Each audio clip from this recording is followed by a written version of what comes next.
I might be muted. Let's see. Okay, hopefully I'm not muted. Yeah, I have a few minutes to kill before I go pick up my daughter.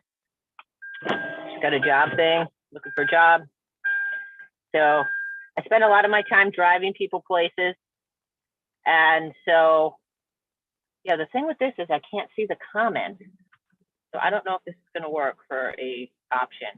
I'm trying to start live streaming a little and getting some conversations going. I have a Zoom room that I hardly ever use anymore since I haven't been podcasting, but I want to have some people on, new people, old people, and have conversations live and be able to see the comments. So if you're watching this on YouTube and I'm not seeing the comments, I'm going to try to see if I can go.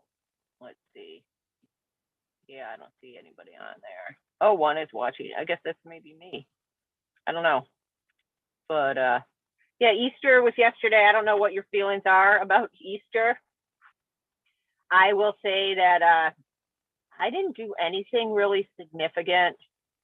I see it more as a time to celebrate like new beginnings, kind of rebirth.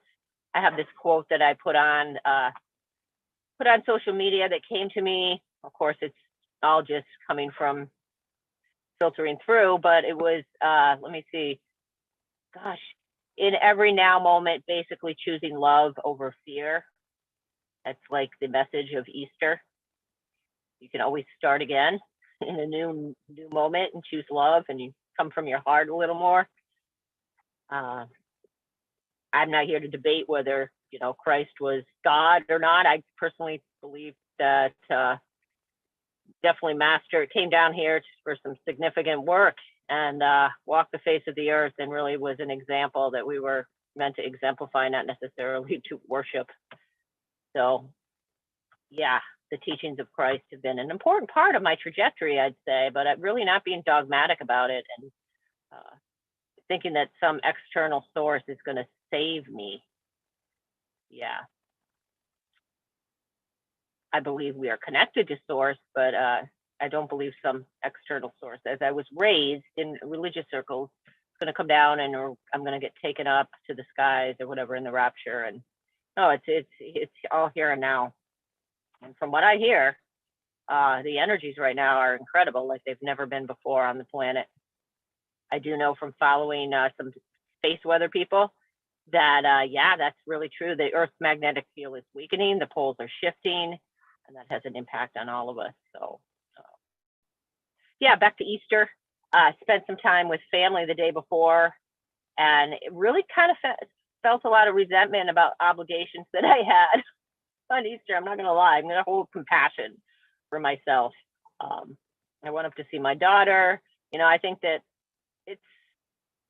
it's a thin line between holding space, holding compassion for yourself, and really also having gratitude to be able to do the things that I've been able to do, and to spend the time that I can, even though if it's not always on doing things that I exactly want to do or I think are contributing to my whatever trajectory that little Jill, the ego, thinks she wants to accomplish in a day.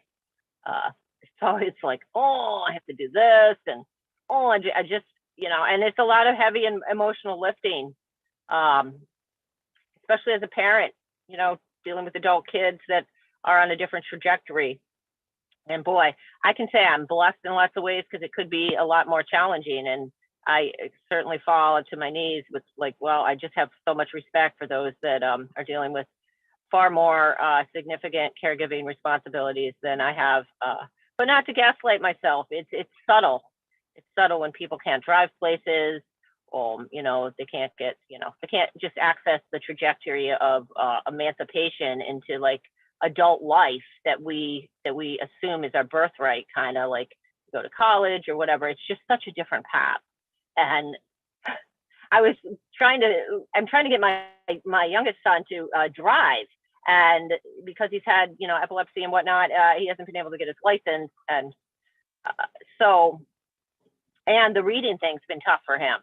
So I get this flyer that comes home from his program about special ed, like a driver's training course over vacation. but it's in freaking Lawrence, Massachusetts, which is a ways from here. And it's 2 hours. It's not like you could drop off and go do something. It's a 2-hour thing. So it would be 2 hours every day hanging out in Lawrence. And it's not like that would give him his license. It just, these are the barriers that we have. And it's great that somebody is doing a course. I'm guessing that if I'm seeing this now, you know, getting people that are able to access the registry, you know, the testing methods that they have, they need extra support, though they are perfectly capable of driving. They just can't get past the red tape, you know, all the documents and whatnot, the testing, without some kind of alternative methods, and which they have. But they're putting this together. It's, you know, it's like great that we're able to have all these services and whatnot, but it's a lot of like seeking it out and finding it, and then complying with it too, because sometimes it's not, it might be in a faraway place or whatnot. So all that to say, I was like, yesterday, I was like, yeah, happy Easter. A lot of stuff coming up to be seen too, you know, like my own observing myself. I think that's really what I spend most of my day doing while I'm in the middle of the things that I'm doing, is observing, like, and really catching how hard I am on myself all the freaking time. I don't know if any of you all out there are that way. I'm sure a lot of people are, but and having compassion for that, for the fact that I am hard on myself, and like, no wonder you are hard on yourself.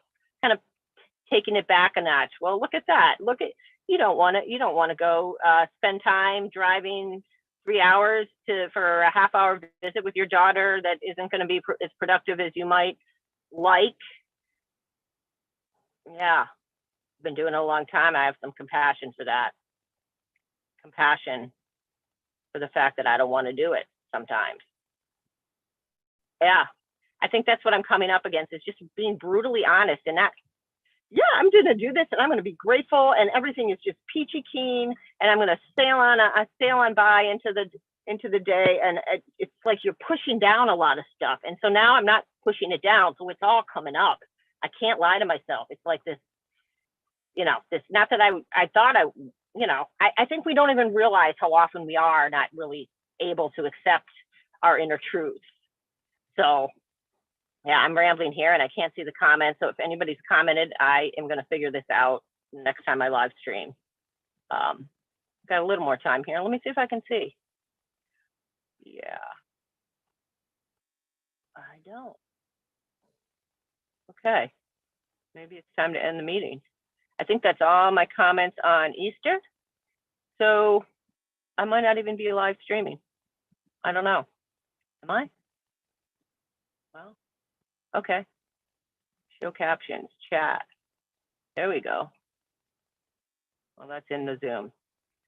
So more conversations around what we're feeling, thinking, what we're experiencing, and really come from a heart place, is honest and brutal and authentic and joyful and angry and all the whole enchilada that we are walking through, and how juicy it is right now. It's juicy to dig into these ways that we cope, the ways, things we tell ourselves about other people. That's another doozy. The stories that we like to attach, so we don't have to accept that they're just doing a different thing that we might not like. And that is okay. We are not here to control the world. Yeah, it's bringing up our edges, our ridges, of which we all got. So that's my message for today. I'm going to end this because, yeah, it's probably enough. See you soon. Love to everyone out there.